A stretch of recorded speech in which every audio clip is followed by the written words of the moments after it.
సనాతన ధర్మ రక్షణ board is order of the day. ప్రతిసారి కూర్చోబెట్టి మేము డిఫెండ్ చేసుకోలేం. కనీసం మీకు కోపం కూడా లేకపోతే మేము ఏం చేస్తాం? ఆంధ్ర అనే భావన లేదు ఆంధ్ర వాళ్ళకి. ఎప్పుడు ఆంధ్ర భావన వస్తో తెలియదు. నా కులం ప్రాతిపాదిక సరే కొంతకాలం వరకు జరిగింది. 2019 తర్వాత కులం కూడా పోయింది. ఇప్పుడు సొంత కులాన్ని కూడా వెనకేసుకురావట్లా. ఆంధ్ర భావన ఎలాగో లేదు. కనీసం కుల భావనను తెచ్చుకుని బాగు చేయండి రాష్ట్రాన్ని. నిజంగా మనస్ఫూర్తిగా అవుతున్నారు. నా కులం ఉంది, నాకెక్కడో మతం ఉంది.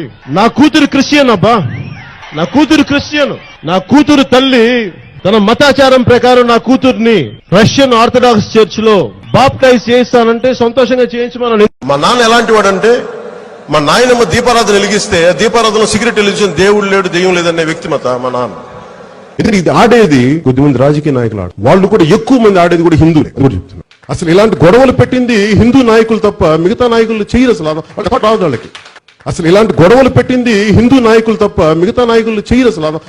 వాళ్ళకి నిజంగా మన ఈ మధ్యన గోమాంసం గురించి లేదంటే బీఫ్ గురించి ఇంత గొడవ జరుగుతూ ఉంటే నాకు అనిపించింది, బీఫ్ తినాలి అంటే నేను తిని ముందుకెళ్తాను తప్ప దాన్ని వేరేలా చేసుకోనని. అంటే తిండి ఏది తిన్నామని కాదు, నిజంగా మరి తిండి శాకాహారమే తింటే అందరూ గొప్ప వాళ్ళు అయిపోతారంటే మరి గుజరాత్ లో గోద్రా ఘటన ఎందుకు జరిగింది?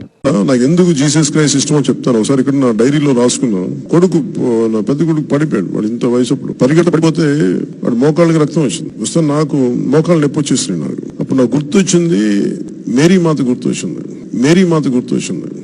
నాకు ఇష్టమైన ఎర్నెస్టో చే గెవేరా పుట్టినరోజు. రాజకీయాల స్ఫూర్తిని, పోరాట స్ఫూర్తిని తెలియజేసిన మహానుభావుల్లో ఎర్నెస్టో చే గెవేరా అతను నాకు స్ఫూర్తి. ఇప్పుడు మీరు చెప్పిన నా గెడ్డం పెంచుకుంటే నాకు నిజంగా ఆనందిస్తుంది. నిజంగా ఇది మనస్ఫూర్తిగా పెట్టుకున్నాను.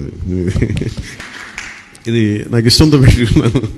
జై భీమ్ అనే పదం ప్రతి ఒక్కరూ సమానం అని చెప్పేది ఆ జై భీమ్ అనే నినాదం.